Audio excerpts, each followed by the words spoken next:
नमस्कार बच्चों, मैं आपकी हिंदी की अध्यापिका आज आपको आपका एक हिंदी की आरोह का पाठ कराने जा रही हूँ जिसका नाम है पहलवान की ढोलक। अब सबसे पहले पहलवान की ढोलक पाठ पढ़ने से पहले मैं आपका परिचय यहाँ इसके लेखक से करवा देना चाहती हूँ जिसका नाम है फणीश्वर नाथ रेणु। इनके जीवन के बारे में थोड़ा सा मैं परिचय दे दूँ आपको। तो इनका जीवन परिचय इस प्रकार से है।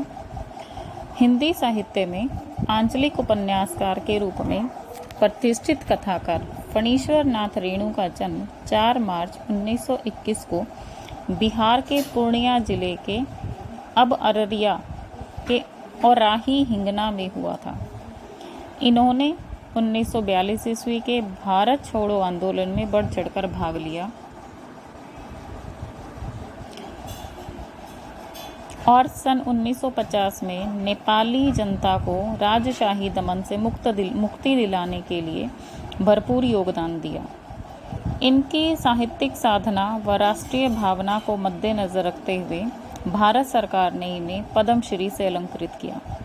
11 अप्रैल 1970 को पटना में इनका देहावसान हो गया। इनके द्वारा रचित कुछ प्रमुख रचनाएं हैं जो इस प्रकार से हैं। हिंदी कथा साहित्य में रेणु का प्रमुख स्थान रहा है।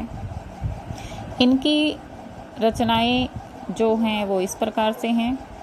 उपन्यास जिसमें है मैला आंचल, परती परी कथा, दीर्घ तपा, कितने चौराहे। कहानी संग्रह है ठुमरी, अग्निखोर, आदिम रात्रि की महक, एक श्रावणी दोपहरी की धूप। संस्मरण है ऋण जल, धन जल, वन तुलसी की गंध, श्रुत अश्रुत पूर्व। रिपोर्टाज यानी कि रिपोर्ट्स जो लिखी है इन्होंने उसमें है शामिल है नेपाली क्रांति कथा। इनकी तमाम रचनाएं 5 खंडों में रेणु रचनावली के नाम से प्रकाशित हैं। साहित्यिक विशेषताएं इसकी इस प्रकार से हैं कि इन्होंने हिंदी साहित्य में फणीश्वर नाथ रेणु आंचलिक साहित्यकार के रूप में प्रसिद्ध रहे हैं। इन्होंने विभिन्न राजनीतिक व सामाजिक आंदोलनों में भी सक्रिय भागीदारी की। इनकी यह भागीदारी एक और देश के निर्माण में सक्रिय रही तो दूसरी ओर रचनात्मक साहित्य को नया तेवर देने में सहायक रही। 1954 ईस्वी में इनका उपन्यास मैला आंचल प्रकाशित हुआ। इस उपन्यास ने हिंदी उपन्यास विधा को नई दिशा दी। हिंदी जगत में आंचलिक उपन्यासों पर विमर्श मैला आंचल से ही प्रारंभ हुआ। आंचलिकता की इस अवधारणा ने उपन्यासों और कथा साहित्य में गांव की भाषा, संस्कृति और वहां के लोक जीवन को केंद्र में लाकर खड़ा कर दिया। लोकगीत, लोकोक्ति, लोक संस्कृति, लोक भाषा और लोक नायक की इस अवधारणा ने भारी भरकम चीज और कथा नायक की जगह अंचल को ही नायक बना डाला। उनकी रचनाओं में अंचल कच्चे और अनगढ़ रूप से ही आता है, इसलिए उनका एक अंचल एक तरफ शस्य शामिल है तो दूसरी तरफ धूल भरा और मैला भी। आज़ादी मिलने के बाद भारत में जब सारा विकास शहरों में केंद्रित होता जा रहा था तो ऐसे में रेणु ने आंचल की समस्याओं को अपने साहित्य में स्थान दिया। इनकी रचनाएं इस अवधारणा की भी पुष्टि करती हैं कि भाषा की सार्थकता बोली के सहचर्य में ही है। भाषा शैली रेणु की भाषा भी अंचल विशेष से प्रभावित है। इन्होंने आम बोलचाल की भाषा को अपनाया है। मिश्रित शब्दावली का प्रयोग है। गंभीर विषयों पर भाषा संस्कृति निष्ठ हो जाती है और भाषा में चित्रात्मकता बहु मिलती है। भाव प्रवाह के अनुसार वाक्य छोटे होते हैं और विशेषणों का सुंदर प्रयोग होता है। अब पाठ को पढ़ने से आरंभ करने से पहले मैं आपको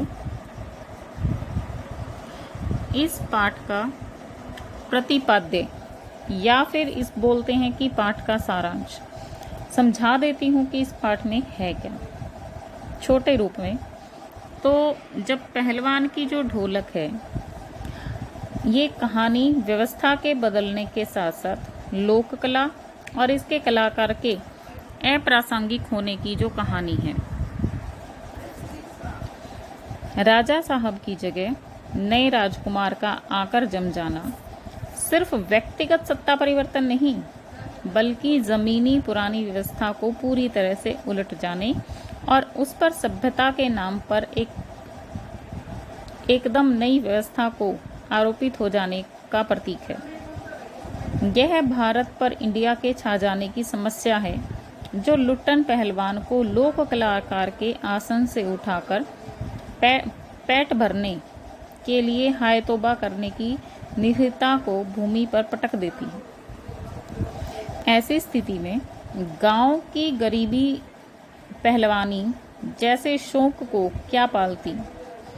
फिर भी पहलवान जीवट ढोल के बोल में अपने आप को न सिर्फ जिलाए रखता है, बल्कि भूख व महामारी से दम तोड़ रहे गांव वालों को मौत से लड़ने की ताकत भी प्रदान करता है। कहानी के अंत में भूख महामारी की शक्ल में आए मौत के षड्यंत्र जब अजय लुट्टन की भरी पूरी पहलवानी को फटे ढोल की पोल में बदल देते हैं, तो इस करुणा त्रासदी में लुट्टन हमारे सामने कई सवाल छोड़ जाता है। वह पोल पुरानी व्यवस्था की है या नई व्यवस्था की? क्या कला की प्रासंगिक व्यवस्था की मुखापेशी है, अथवा उसका कोई स्वतंत्र मूल्य है? मनुष्यता की साधना और जीवन सौंदर्य के लिए लोक कलाओं को प्रासंगिक बनाए रखने हेतु हमारी क्या भूमिका हो सकती है? यह पाठ में ऐसे कई प्रश्न छोड़ जाता है। पाठ का जो सारांश है वो इस प्रकार से रहेगा कि सर्दी का मौसम था, गांव में मलेरिया व हैजे का प्रकोप था, अमावस्या की ठंडी रात में निस्तब्धता थी, आकाश के तारे ही प्रकाश के स्रोत थे, सियारों व उल्लुओं की डरावनी आवाज़ से वातावरण निस्तब्ध कभी कभी भंग हो जाती थी। कभी किसी झोपड़ी से करहाने की आवाज़ आती तथा कभी किसी बच्चे के रोने की आवाज़ आती। कुत्ते जाड़े के कारण राख के ढेर पर पड़े रहते थे। सायं या रात्रि को सब मिलकर रोते थे। इस सारे माहौल में पहलवान की ढोलक संध्या से प्रातःकाल तक एक ही गति से बजती रहती थी। यह आवाज़ मृत गांव में संजीवनी भरती थी।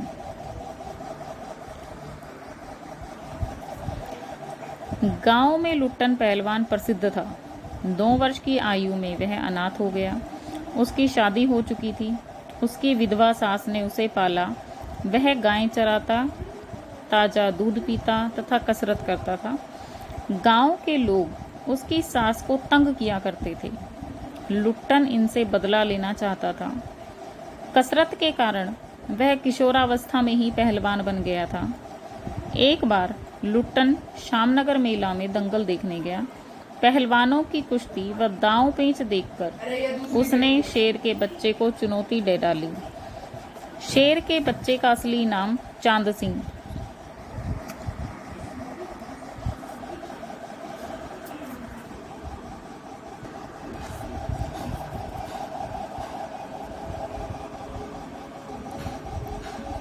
शेर के बच्चे का असली नाम था चांद सिंह। वह पहलवान बादल सिंह का शिष्य था।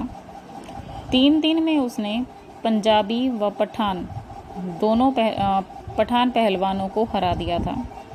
वह अपनी श्रेष्ठता सिद्ध करने के लिए बीच बीच में दहाड़ता फिरता था।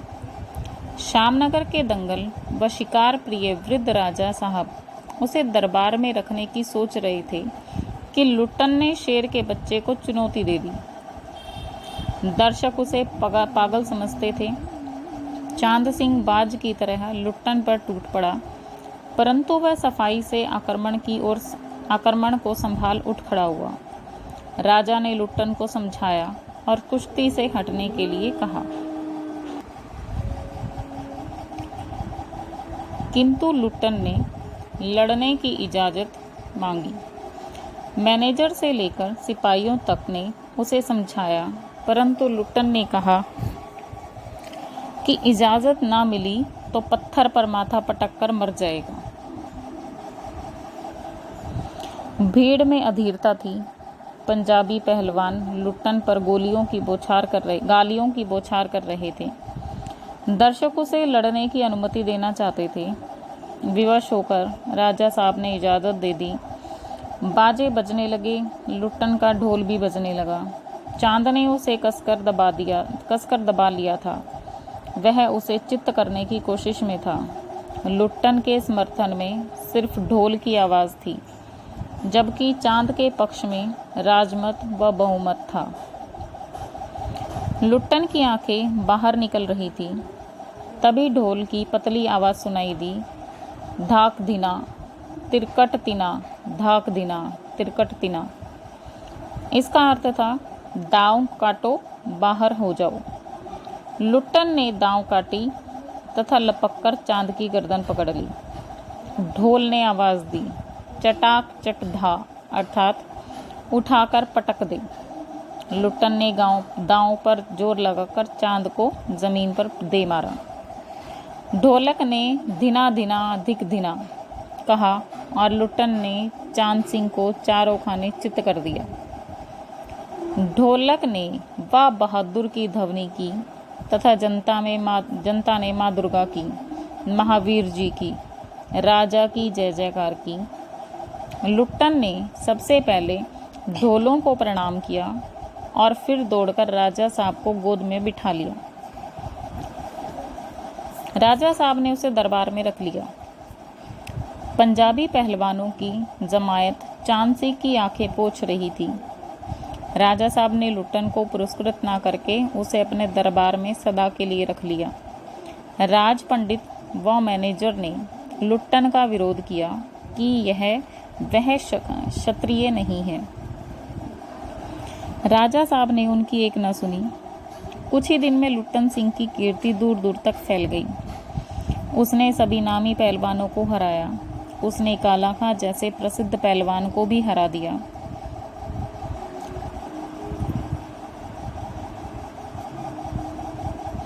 उसके बाद वह दरबार का दर्शनीय जीव बन अर्था लुट्टन सिंह मेलों में घुटनों तक लंबा चोगा पहने, अस्त व्यस्त पगड़ी बांधकर मतवाले हाथी की तरह झूमता चलता। हलवाई के आग्रह पर 2 से रसगुल्ला खाता तथा मुंह में 8-10 पान एक साथ ठूंस लेता। वह बच्चों जैसे शौक रखता था। दंगल में उससे कोई लड़ने की हिम्मत नहीं करता। कोई करता तो उसे राजा साहब इजाज़त नहीं देते थे। इस तरह 15 वर्ष बीत गए। उसके 2 पुत्र हुए। उसकी सास पहले ही मर चुकी थी और पत्नी को भी 2 पहलवान पैदा करके स्वर्ग सिधार गई। दोनों लड़के पहलवान थे। दोनों का भरण पोषण दरबार में हो रहा था। पहलवान हर रोज सुबह उनसे कसरत करवाता, दिन में उन्हें शारीरिक ज्ञान देता, सांसारिक ज्ञान भी देता। वह बताता कि उसका गुरु ढोल है, कोई और नहीं। अचानक राजा साहब स्वर्ग सिधार गए। नए राजकुमार ने विलायत से आकर राजकाज अपने हाथ में ले लिया। उसने पहलवानों की छुट्टी कर दी। लुट्टन ढोलक कंधे से लटकाकर अपने पुत्रों के साथ गांव लौट आया। गांव वालों ने उसकी झोपड़ी बना दी तथा वह वहां गांव के नौजवानों व चरवाहों को कुश्ती सिखाने लगा। खाने पीने का खर्चा गांव वालों की तरफ से बंधा हुआ था। गरीबी के कारण धीरे धीरे किसानों व मजदूरों के बच्चे स्कूल में आने बंद हो गए। अब वह अपने लड़कों को ही ढोलक बजाकर कुश्ती सिखाता था। लड़के दिन भर मजदूरी करके कमा कर लाते थे। गांव पर अचानक संकट आ गया। सूखे के कारण अन्न की कमी हो गई तथा फिर मलेरिया व हैजा फैल गया। घर के घर खाली हो गए। प्रतिदिन 2-3 लाशें उठने लगी। लोग एक दूसरे को ढांढस देते तथा शाम होते ही घरों में घुस जाते। लोग चुप रहने लगे थे। ऐसे समय में केवल पहलवान की ढोलक ही बजती थी, जो गांव में अधमृत, औषधि उपचार, पथ्य विहीन प्राणियों में संजीवनी भरती थी। एक दिन पहलवान के दोनों बेटे भी चल बसे। पहलवान सारी रात ढोल पीटता रहा। दोनों पेट के बल पड़े हुए थे। उसने लंबी सांस लेकर कहा, दोनों बहादुर गिर पड़े। उस दिन उसने राजा श्यामनंद की दी हुई रेशमी जंगिया पहनी और सारे शरीर पर मिट्टी मलकर थोड़ी कसरत की। फिर दोनों पुत्रों को कंधे पर लाद कर नदी में बहा आया। इस घटना के बाद गांव वालों की हिम्मत टूट गई। रात में फिर पहलवान की ढोलक बजने लगी तो लोगों की हिम्मत दुगनी हो गई। सुबह अब उनके शिष्यों ने देखा कि पहलवान की लाश। 4-5 दिनों के बाद एक रात ढोलक की आवाज़ सुनाई नहीं पड़ी। सुबह उनके शिष्यों ने देखा कि पहलवान की लाश चित पड़ी है। शिष्यों ने बताया कि उसके गुरु ने कहा था कि उसके शरीर को चिता पर पेट के बल लिटाया जाए, क्योंकि वह कभी चित नहीं हुआ, और चिता सुलाने के समय ढोल जरूर बजा देना।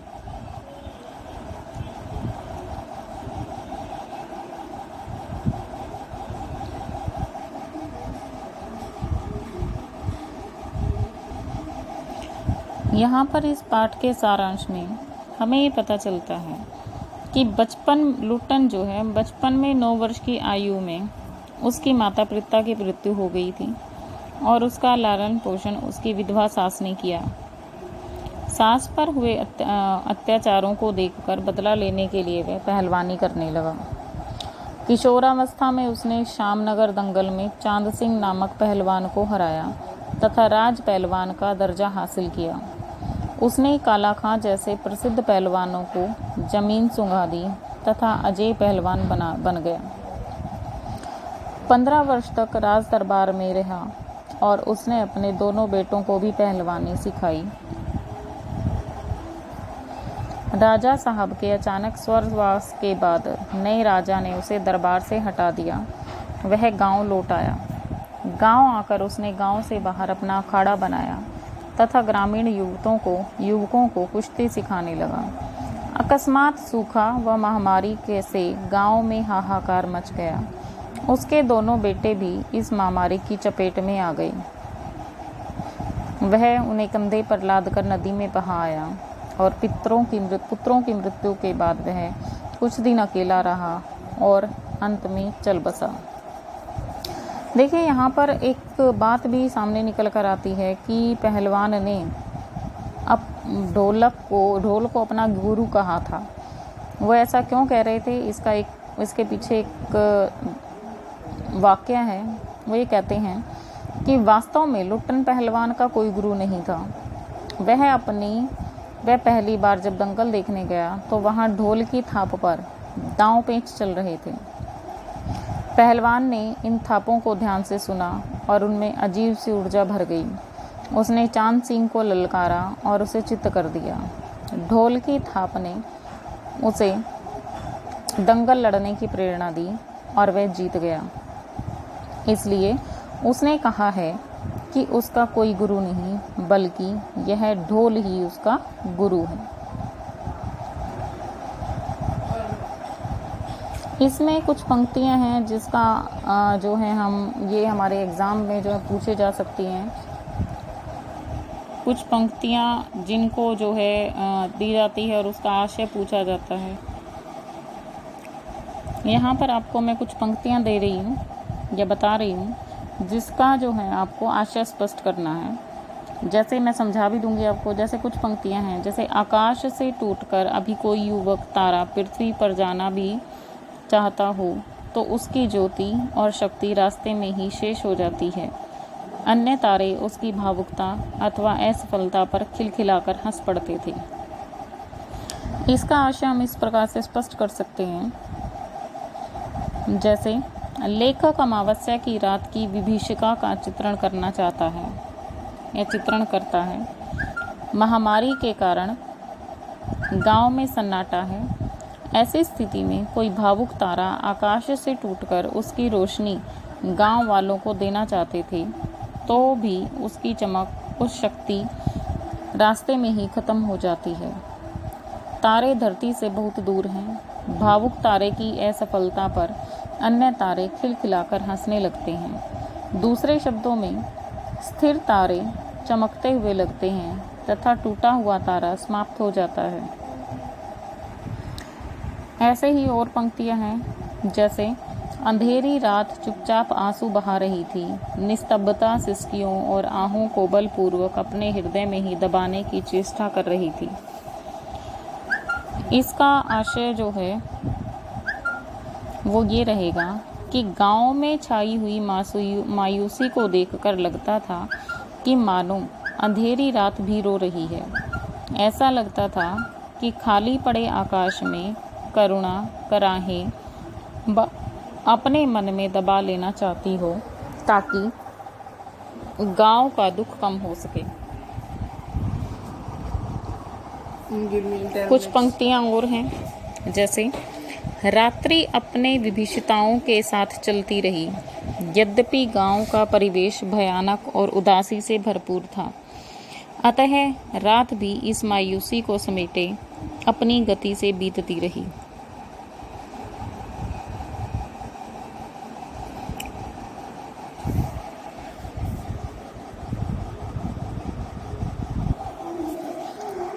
इस पाठ के आधार पर हम पहलवान की ढोलक में जो इसका कैरेक्टर है, जो मुख्य पात्र है, जिसका नाम है लुट्टन, उसके चरित्र की विशेषताओं को बताना चाहती हूँ या बताएंगे। तो इसमें जो इसका व्यक्तित्व है लुट्टन का, सबसे पहला पॉइंट निकल कर या उभर कर आता है उसके व्यक्तित्व का। तो इसको हम पहले पॉइंट में लिख सकते हैं, उसका लुट्टन का व्यक्तित्व के बारे में हम लिखेंगे कि लुट्टन सिंह एक लंबा चौड़ा व ताकतवर व्यक्ति था। वह लंबा चोगा पहनता था तथा अस्त व्यस्त पगड़ी बांधता था। वह इकलौती और अनाथ संतान था। उसका पालन पोषण उसकी विधवा सास ने किया था। ये तो आ जाएगा उसके व्यक्तित्व में। दूसरा पॉइंट बनता है इसका भाग्यहीन, कि लुट्टन का भाग्य शुरू से ही खराब था। बचपन में माता पिता गुजर गए, पत्नी युवावस्था में चली गई, उसके दोनों लड़के महामारी की भेंट चल गए। इस प्रकार वह सदैव पीड़ित रहा। तीसरा पॉइंट है साहसी। साहसी किस प्रकार से रहा, वो इस प्रकार से है, देखिए कि लुट्टन साहसी था। उसने अपने साहस के बल पर चांद सिंह जैसे पहलवान को चुनौती दी तथा उसे हराया। उसने काला खां जैसे पहलवान को भी चित्त कर दिया। महामारी में भी वह सारी रात ढोलक बजाता रहा, इसलिए वो साहसी है। चौथा पॉइंट बनता है इसका संवेदनशील, सेंसिटिव, मतलब लुट्टन में संवेदना थी। वह अपनी सास पर हुए अत्याचारों को सहन नहीं कर सका और पहलवान बन गया। गांव में महामारी के समय निराशा का माहौल था।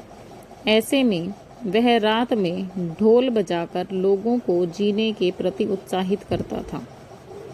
ठीक है, अब प्रश्न एक पूरे चैप्टर से निकलता है कि क्या पहलवान की ढोलक जो कहानी है वो एक प्रतीकार्थक है, हमें स्पष्ट करना है।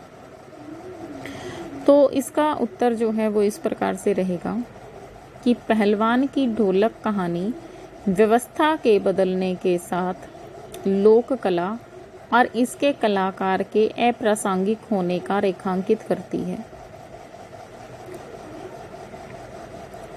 राजा साहब ने के मरते ही नई व्यवस्था ने जन्म ले लिया। पुराने संबंध समाप्त कर दिए। पहलवानी जैसा लोक खल समाप्त हो गया। यह भारत पर इंडिया के छा जाने का प्रतीक है। यह व्यवस्था लोक कलाकार को भूखे मरने पर मजबूर कर देती। ठीक है बच्चों,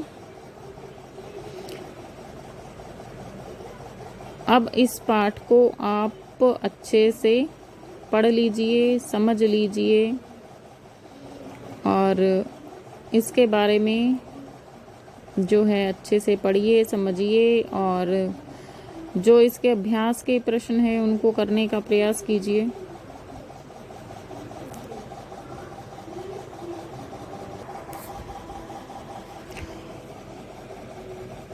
पाठ पहलवान की ढोलक में आए ध्वन्यात्मक शब्द हैं, कुछ ऐसे ध्वन्यात्मक शब्द हैं जो ढोल की आवाज़ करते हैं और हर एक के मन में कैसी ध्वनि पैदा करते हैं।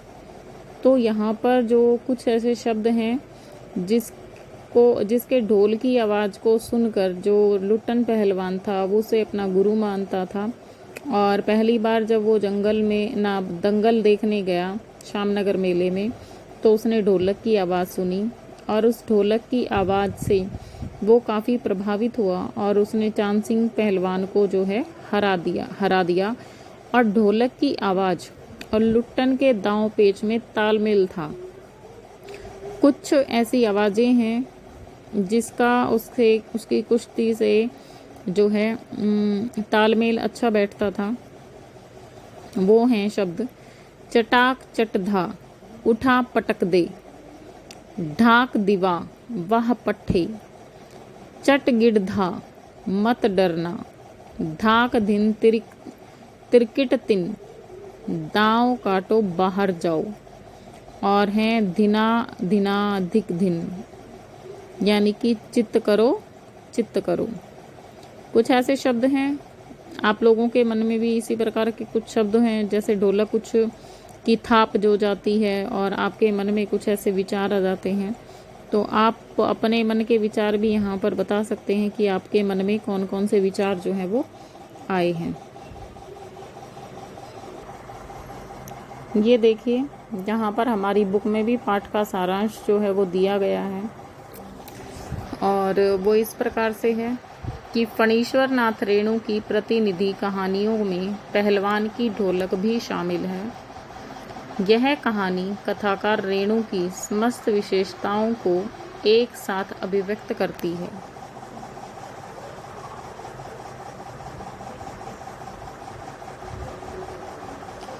रेणु की लेखनी में अपने गांव, अंचल और संस्कृति को सजीव करने की अद्भुत क्षमता है। ऐसा लगता है कि मानो हर एक पात्र वास्तविक जीवन जी रहा हो। पात्रों और परिवेश का इतना सच्चा चित्रण अत्यंत दुर्लभ है। रेणु वैसे गिने चुने कथाकारों में से हैं जिन्हें गद्य में भी संगीत पैदा कर दिया है। अन्यथा ढोलक की उठती गिरती आवाज़ और पहलवानों की क्रियाकलापों का ऐसा सामंजस्य दुर्लभ है। इन विशेषताओं के साथ रेणु की यह कहानी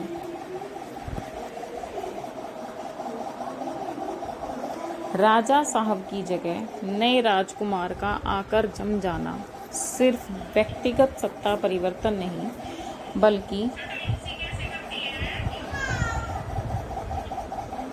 बल्कि जमीनी पुरानी व्यवस्था के पूरी तरह उलट जाने और उस पर सभ्यता के नाम पर एकदम नई व्यवस्था के आरोपित हो जाने का प्रतीक है। यह भारत पर इंडिया के छा जाने की समस्या है, जो लुट्टन पहलवान को लोक कलाकार के आसन से उठाकर पेट भरने के लिए हाय तौबा करने वाली निरीहता की भूमि पर पटक देती है।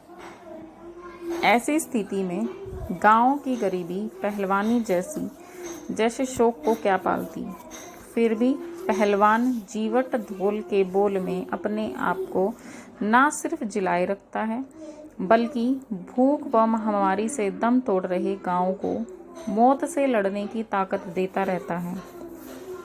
कहानी के अंत में भूख महामारी की शक्ल में आए मौत के षड्यंत्र जब अजय लुट्टन की भारी पूरी पहलवानी को फटे हो ढोल की पोल में बदल देते हैं, तो इस करुणा त्रासदी में लुट्टन हमारे सामने कई सवाल छोड़ जाता है। वह पोल पुरानी व्यवस्था की है या नई व्यवस्था की? क्या कला की प्रासंगिकता व्यवस्था की मुखोपेशी है, अथवा उसका कोई स्वतंत्र मूल्य भी है? मनुष्यता की साधना व जीवन सौंदर्य के लिए केवल कलाओं को प्रासंगिक बनाए रखने हेतु हमारी क्या भूमिका हो सकती है? निश्चय ही इस पाठ में यह पाठ हमारे मन में कई ऐसे प्रश्न छोड़ जाता है। आज मैंने आपको फणीश्वरनाथ रेणु के बारे में पढ़ाया, आपके पाठ के का सार और प्रतिपाद्य मैंने आपको समझाया, और कुछ ऐसी चीज़ें जो इम्पोर्टेंट थी इस चैप्टर में वो मैंने आपको समझाई। कल जो है, कल की वीडियो या नेक्स्ट वीडियो में मैं आपसे इस पाठ के बारे में चर्चा करूंगी और इस पाठ के बारे के जो कठिन शब्द हैं या जो है इसके जो पाठ की जो व्याख्या है उसको समझाऊंगी।